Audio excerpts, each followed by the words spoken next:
Hi everybody and welcome to Fraudible, the official podcast of the International Society of Economic and Criminology. Fraudible is the video podcast that brings together academics and practitioners to discuss all things fraud. In this episode, we're going to be discussing fraud and Companies House. So who else would I have with me today than academic and Dr. Sam Mapston and practitioner Graham Barrow. Thank you so much for joining me, guys. Sam, would you mind giving us a brief introduction into you and your work, please? Absolutely. So, thank you for having us. My name's Sam. I'm a senior lecturer in law at the University of the West of England. I am very lucky to teach the law relating to financial crime, a topic which my students find interesting, which is really nice. And I also research the law relating to financial crimes such as money laundering and fraud. And Shadow's very interested in this topic as well. Lovely. Graham, over to you. So I'm Graham Barrow. I'm an accidental practitioner, by which I mean I never set out in life to do what I do. Sorry, Kat is just I'm lovely. So sorry. She's so interested in you. We have two of them, but I shut the door when I'm on a podcast because that wasn't a criticism. Only because one of them is a caterwauler. I mean, he makes terrible noise. So So yes, accidental practitioner. I mean, mainly because I have this autistic trait of obsession, and I've had obsessions in my life about things like bus tickets and prime numbers and all sorts of weird stuff. But about 10 years or so ago, my obsession turned to Companies House and the use of companies for fraudulent and criminal activities. And that was a youthful obsession because it's kind of become dominating my life ever since. So it was never a plan, but once you start poking around in the ashes of the bonfire that is Companies House, it just becomes all consuming. So that's taken over my life and I'm glad it has. Absolutely, because I've seen on LinkedIn that you are the person to go to regarding this. So what is it that captivated you initially? What sort of started this whole thing? It's going to be a bit prosaic, my answer, because it was actually nothing to do with crime or anything. It's just pattern recognition. Right.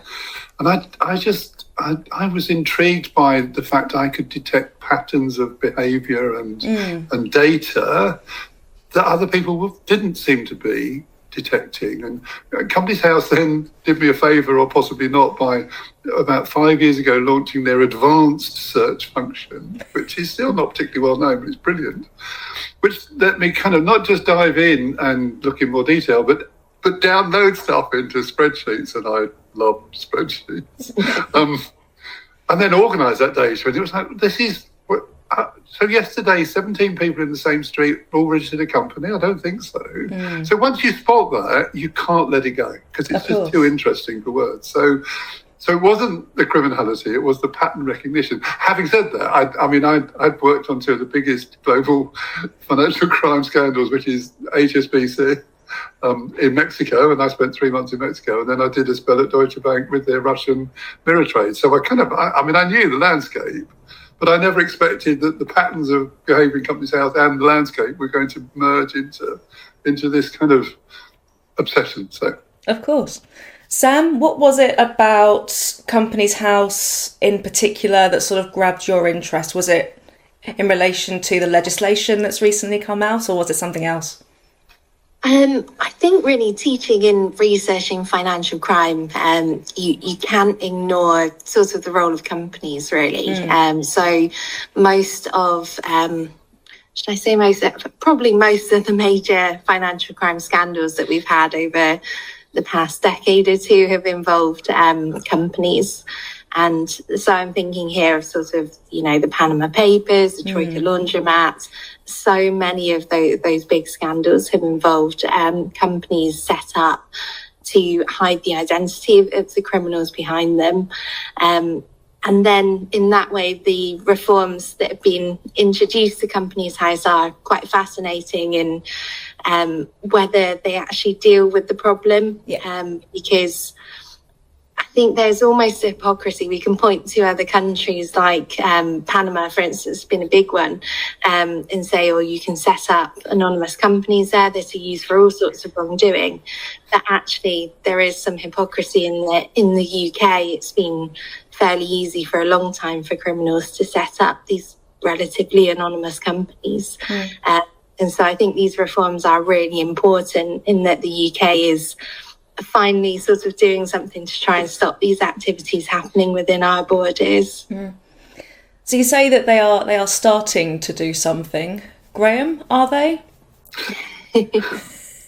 I don't know. I mean, obviously, like with Sam, I kind of slightly miraculously was working with the journalists who published virtually all of those stories. Certainly, Troika and Paradise Papers and Russian Azerbaijani laundromats, Danske Bank. So you get to see, you're very privileged because I got to see a lot of the whistleblower material that underpinned the investigation.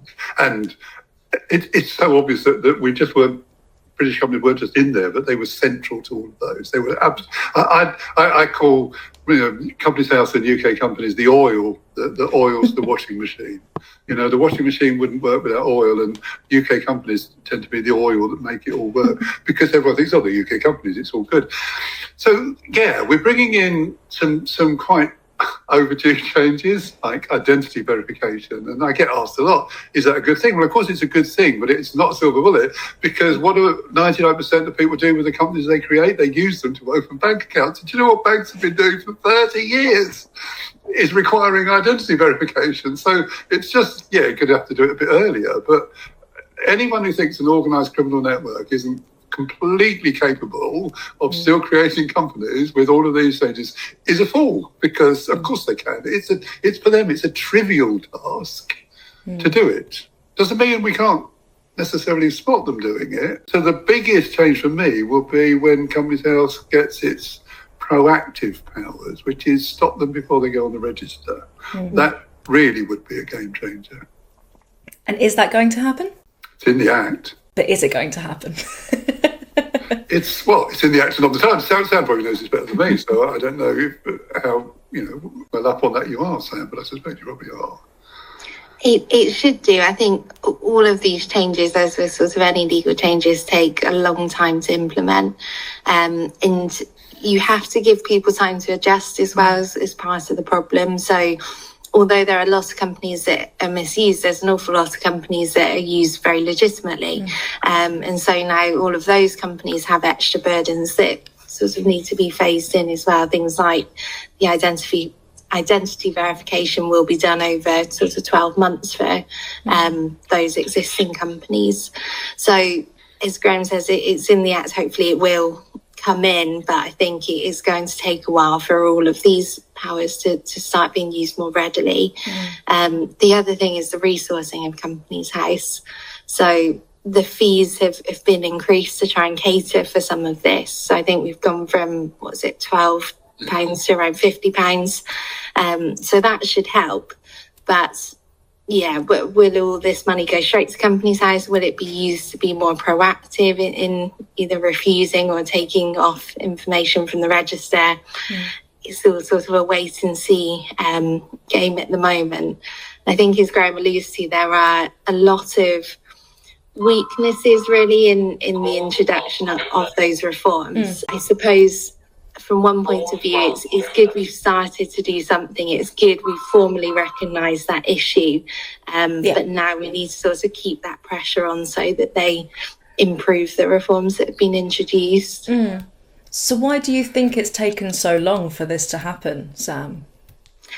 I think isn't the official line they didn't want to be uncompetitive. I think that the cheap price of UK companies, made them very attractive. I'm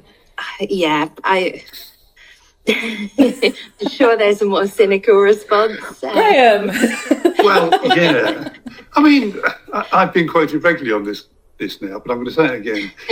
For 30 years, you've needed more information to go and get a ticket to borrow books from your local library than you have to start a company. Wow. Government can say what they like about we're open for business and they don't want to add friction to the process. the simple fact of asking somebody who's starting a company to verify that they are the person they say they are seems to me so stupidly obviously important that how for 30 years it could have been not implemented is just absolutely criminal. It's just, if you need ID verification to get a library ticket, then you can do an awful lot more damage with a company than you can with a library book. You can do a bit of damage if you go and hire War and Peace. You can probably do a bit of damage, but you know what I mean. It's a company has the ability to do significant criminal activities, and as Sam said earlier on, and it's very easy to mask the underlying identities of those who are driving it. It's just so I'm a cynic, and I think the political will wasn't there, and it wasn't there because it wasn't in an awful lot of politicians' best interest to have that, because they didn't see it as a vote winner. And they talk about the price of companies, but compared to Europe, some countries in Europe, you pay a couple of £100 to incorporate a company. So the UK being at £12 for so long, I don't know, it does throw doubt on that sort of competitiveness argument. It costs £54 to register a new car. So it's, if it's £54 for a car, it could be at least that, probably more. And because the reason in 1844, when Companies House was first started, it cost £5 to register a company, which would be about £750 in today's prices.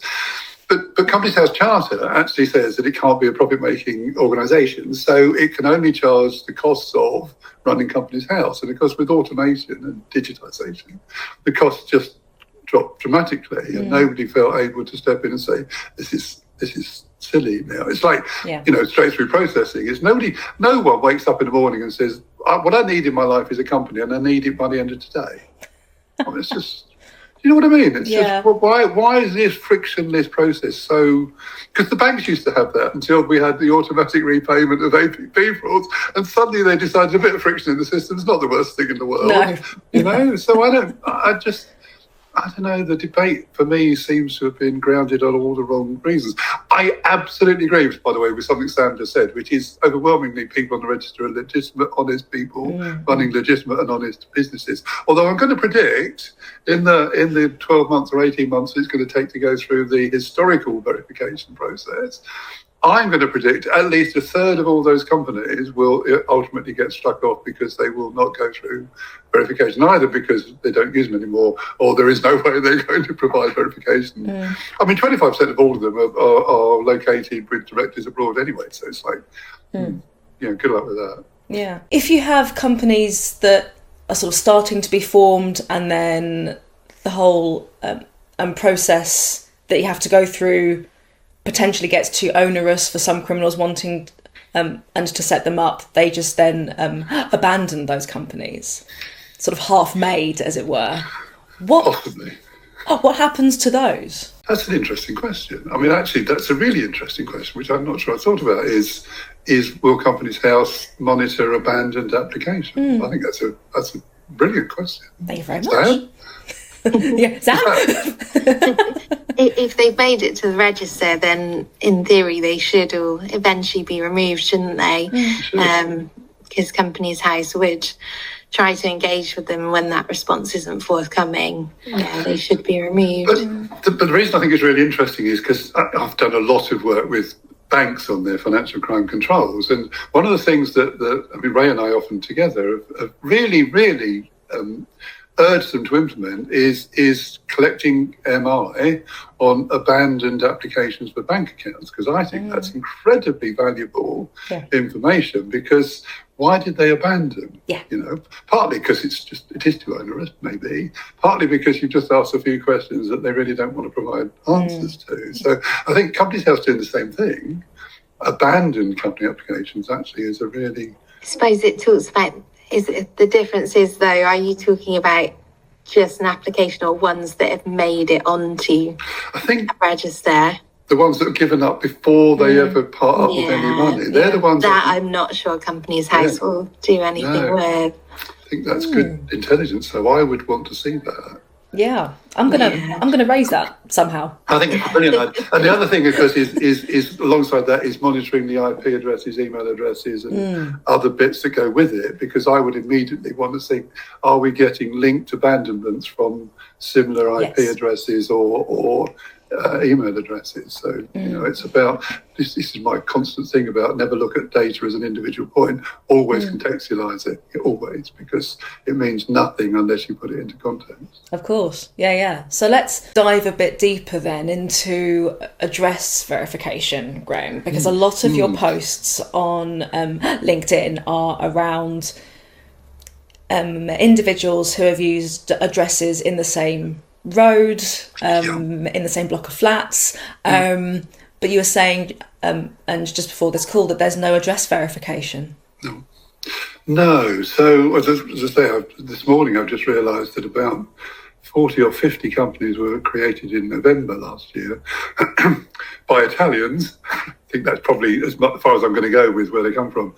But every one of those companies was in the name of a UK individual plus limited, but was registered to that individual's address. And I've just checked the VAT register, and every one of those individuals has a sole trader VAT registration number. Now, those facts taken together are really interesting because it says, A, these people are allegedly living in Italy, some of them in the same street in Italy, and I got to throw that in. So apparently 4 people in the same road in Italy have created 4 companies in completely different locations in the UK in the names of the people who live at those houses, and every one of them has got a sole trader VAT registration. The sole trader bit's really important because obviously if it was a limited company in their name, you can't duplicate it. But if it's a sole trader, adding limited at the end of it, I know lots of online marketplaces, for example, probably not clever enough to work out the difference. And therefore, they will accept the VAT number of the sole trader as the credentials for trading on an online marketplace. That's scary. And imagine what it's like coming down and seeing your name on a company at your address for somebody who lives in Italy. I mean, you think, somebody's got my details, they must have. Yep. I think that's so the idea that we're not going to do address verification for people like that, and I get every week I will get letters or messages from people whose letter has turned up on their doorstep at their address about which they know nothing. I mean, the most obvious one, and it's not companies actually, it's VAT registrations, is our friend Dylan Davies, who lives in Cardiff, who had, I think, in the end, about 15,000 letters from HMRC for Chinese companies' VAT returns or demands for payment at his address. Oh my gosh. 15,000. I mean, I've seen the photos. So that's terrifying, isn't it? Yeah. And I know why they went to his address, and it was a typo because it should have gone to another address in the same block. But that doesn't actually satisfy too many things because, I mean, I think because the BBC worked on this, and I think they counted up very nearly £1 million worth of owed VAT claims within those letters. So it's a national scandal that doesn't actually attract that much or as much attention as it should do. There's quite a few individuals whose information has been stolen from their employers as well, hasn't there? There is. And stolen and then sold on the dark web and used to set up companies. Those companies are then used to apply for overdrafts, car finance, you name it. And those individuals, and for a while at least, have no idea that their sort of credit scores are being ruined. I mean, I'm not going to name and shame, but I certainly know one very well-known makeup company that had hundreds of its employees' details used, and an outsourcing company. We tracked down in the end about 1,500 companies that have been used in their names. And I mean, some of the stories, you can tell me to shut up, it's fine. But can I tell you one of the stories that I know from personal, because it's really quite shocking. Of course. So there was a lady who actually didn't have a loan.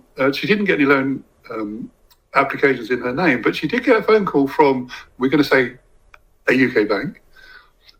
Say, oh, good morning. You've just had £3,000 arrive in your bank account, and we think that might have been obtained through a fraudulent loan. So we're just ringing up to check whether it was actually you that applied for it. And she said, no, I haven't applied for a loan. And so she actually was looking at her banking app, she was doing that. And there was £3,000 in her account. So she said, no, I didn't apply for this loan. So the very nice person, with that lovely voice there, well, leave that with us, madam. We'll go and investigate for you, and I'll give you a call back later. So she thought, well, that's okay. And then when she hung up, bless her, she thought, there's something wasn't right about that call. So she rang, in fact, no, I'm going to say it was NatWest, because actually NatWest were brilliant at this. So she rang NatWest and she said, have you just rung me about a loan? They said, no. We can see that the money's in your account, but no, we haven't actually got an issue with it. So no, we haven't rung you. Mm. So sure enough, about an hour later, her phone rings again, and the very nice voice says, "Oh, hello there. We've NatWest back here again. We've done a deep investigation, and we are now satisfied that this is fraudulent, and we want to save you from being involved in any sort of criminal activity. So we have a special account that we send these fraudulent loans to. So I'm going to give you a sort code and an account number, and all you need to do is transfer it to there, and everything will be fine." And she said, "No, actually, I'm not going to do that because you're not NatWest Bank. I think this needs to have the police involved." And the voice at the other end says, "Well, I don't think you should do that because we do know who you are and we do know where you live. And by the way, we know the names of your children and where they go to school. That's awful. And if you do that, we will have to come round and hurt you all." Oh my gosh. Yeah. And bless her, she had the strength, and I don't know how, to say, to not do it. Yeah. And I'm pleased to say that nothing happened to her or her children. But that's the point.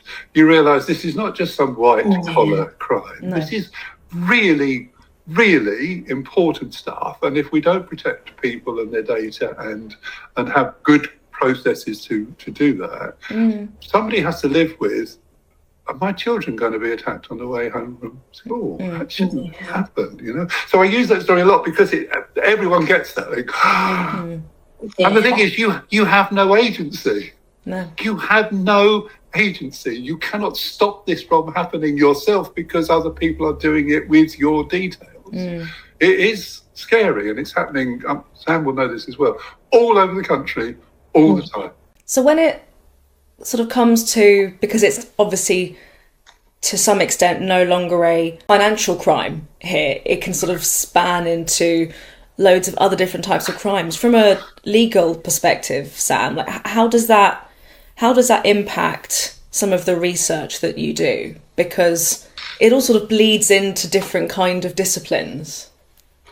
And I think in a way it's quite common, at least sort of among my students, to think it's just a financial crime, but actually crimes like money laundering feed into lots of awful activities. It provides the resources for carrying out the predicate of the underlying offences.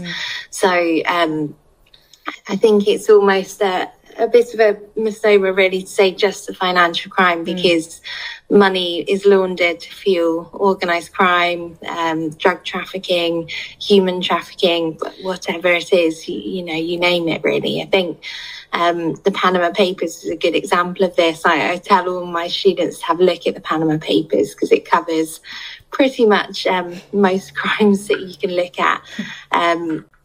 Those companies were set up through the law firm in Panama. They were used to send fuel, for instance, to the bombings in Syria. The companies were set up to launder money, allegedly on behalf of associates of Vladimir Putin. So I don't know, for me, it's not just financial crime. I guess from researching it for so long, I sort of have that passion of, it's not necessarily a victimless crime, and actually it does have quite devastating real-world consequences as well. So yeah, I think there's lots of interactions between financial and violent crime as well. Something I've been researching, as you know, quite significantly recently is the link between money laundering and education, and how students are often used by organised criminals to launder their proceeds of crime. And similar to the story that Graham had there, often once they've got their details, their bank account information, those students are then threatened, their families are threatened in order to force them to carry on participating in that particular criminal scheme. So yeah, I think there are connections both in the ends, the means that financial crime is used for, and also how it's carried out, and how they entice or force others to participate in their criminal schemes.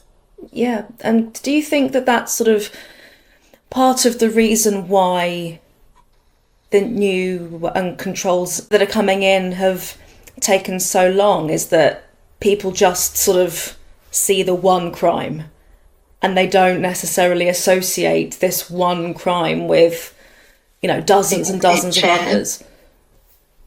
Yeah, it very well could be. I think, there are so many reasons for the inaction, I think, so far.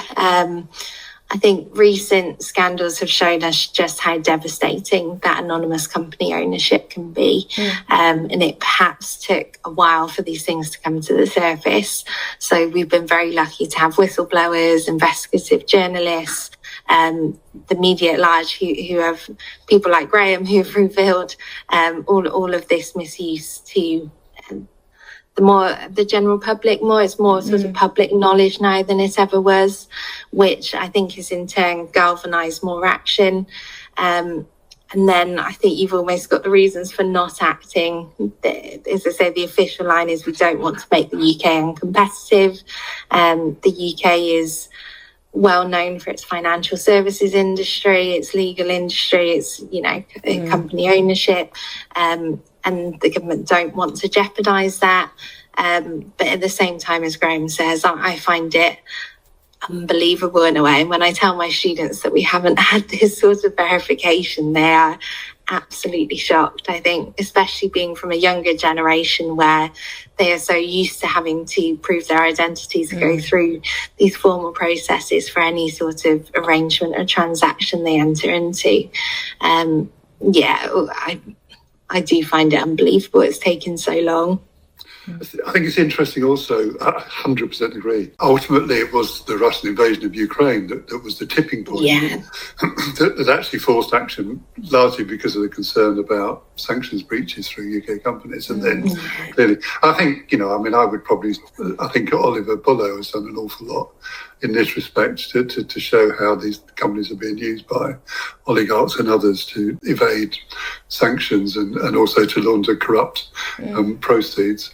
But yeah, it just, because of the overwhelming public response to the invasion of Ukraine, it was almost they couldn't not do something about it. I was, Oliver I know quite well, and he and I were on a he does a thing called the kleptocracy tour in London, where you go around and looking at all the kleptocrats' houses.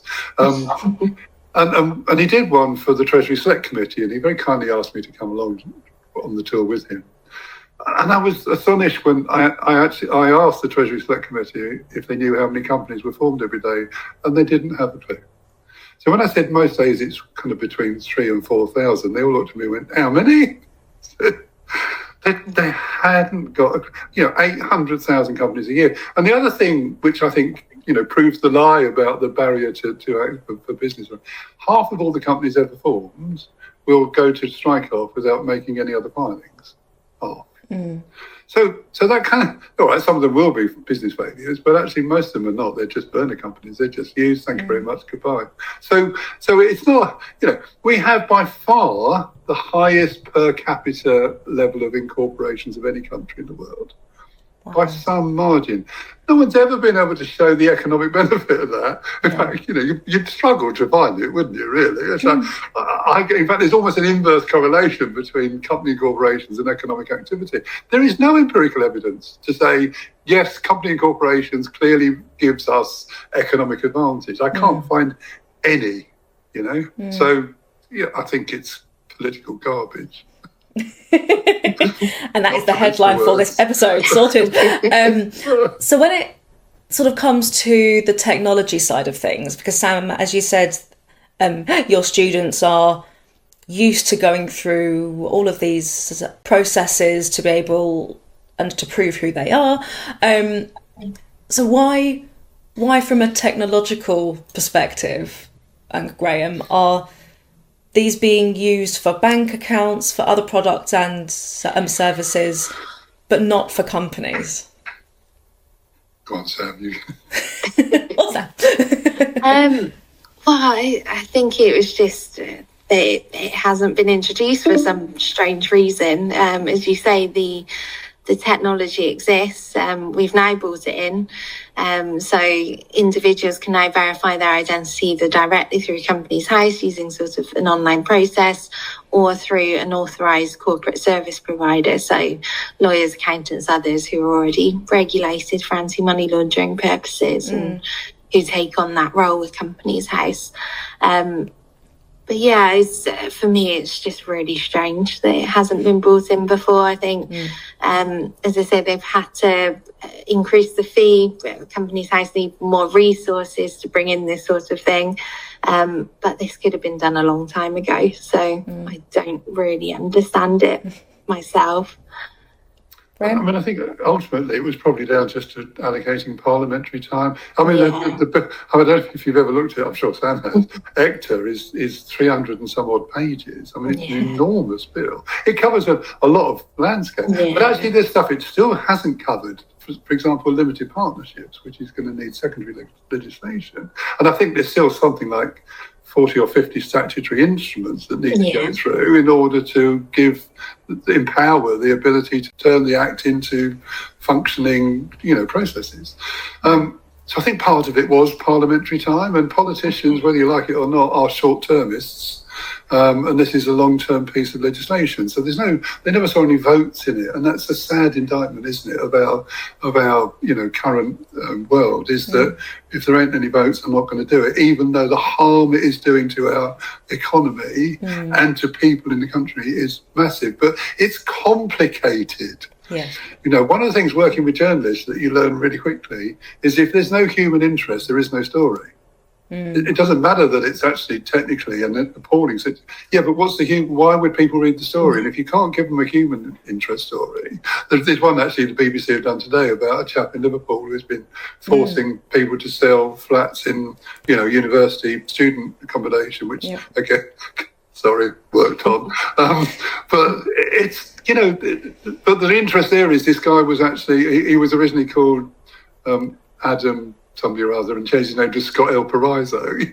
But that, in doing so, he masked the fact that he had a 5-year sentence for fraud and was able to, become a director of companies with his new name and all sorts of stuff. So it's kind of, but politicians don't like complicated answers. They like sound bites, and it's really hard to do a sound bite on corporate reform. And that links to, I suppose, what I mentioned earlier in terms of those scandals. They've almost generated that sort of public will to want to do more, and so it has become a vote winner where it wasn't in the past. So I'm absolutely certain, Sam, in the years to come, Panama Papers will be seen as a pivotal moment. Pivotal moment. Everything that's happened since really was started by the Panama Papers. It was the first time that a light was shone on a hitherto very dark world. So we've not got long left, so let me come to you, Sam. What needs to be done next with regards to Companies House? What needs to be done next? I think the first thing for me is to make sure that all of these promises are actually delivered upon, because, as Graham said, it's almost an act full of quite high-level ambitions and principles, whereas we do need the time, the resources, the dedication put into making sure that these outcomes are delivered. So I think the way that we've changed the role of Companies House will really help. So it used to be that repository of information. We've now given it objectives to actually make sure that this information is accurate to tackle financial crime. And I'm hoping that because it's got those objectives, it will now be assessed on those, which will make sure it's perhaps very committed to implementing all of these high-level sort of obligations, targets, if you like, in the Act. Once that's done, as Graham said, we then need to sort of introduce more in order to make sure that financial crimes can't be carried out through companies. So as you said earlier, that's address verification. There are also discussions around whether what you need to disclose should be changed. So, for instance, at the moment, we require those who set up companies to disclose who really owns or controls them. But many argue that those standards should be lower so that anyone with any sort of interest or element of control in the company has to be reviewed. So I do think once we've got those very sensible objectives that have been put in the Act into place, we then need to tweak them to make sure that financial crimes can't be carried out through companies. Of course. Graham, same question to you. Yeah, I have this, I think, quite helpful analogy that up to now, Companies House has been the equivalent of a company library. Yeah. So it's like a library. So you send your books into the library, and all the library does is put them on the shelves. And that's changing. And I don't want to call it a censor, but actually, it's Companies House is now becoming rather more proactive librarian. It's checking the contents of the books first. So if someone sends a book in which is actually a terrorism handbook, it's not going to go straight on the shelf because they're going to look at it first and say, is this appropriate to be putting in the library? So I think, that's, but that's exactly what they were. They were exactly that. They were just, you send them a company and they put it on the shelf.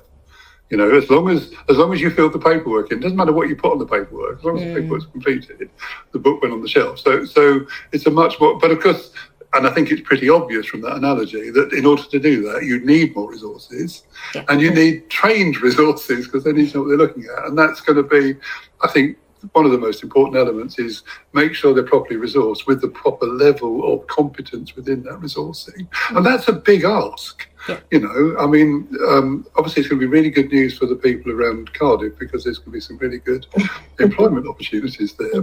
But getting competence in this is not an easy thing. So it's going to be really high levels of training and coaching and management to get these people up and competent to do the job. And then it's going to be remaining agile because the criminals are flipping good at that and they will know when things start to change and they will start changing accordingly. So we don't need entrenched processes and procedures. We need agile ones that can react to changes in what's happening. And I think we need a serious conversation about allowing people who live outside of the jurisdiction to have unfettered access without any accountable person within the jurisdiction being. I would make it an absolute requirement for every company to have an accountable individual living within the UK who can be held accountable. So if somebody registers a company from, let's say the disputed territories of Crimea, you can do that at the moment, as long as you've got a UK registered address. But what they'll do is they'll use somewhere like Shelton Street or City Road or whatever. They won't even bother paying them and they'll then get defaulted in 3 months' time. But it doesn't really matter because they're not interested in that, We need to stop that sort of behaviour as well. So how we deal with overseas company and corporations, I'm going to be really interested in. Yeah, absolutely. Well, that is all we have time for. I would like to thank Dr. Sam Mapston and Graham Barrow for joining me today to discuss fraud and Companies House. And thank you very much, both of you. My name is Claire Maillet, and this is Fraudible.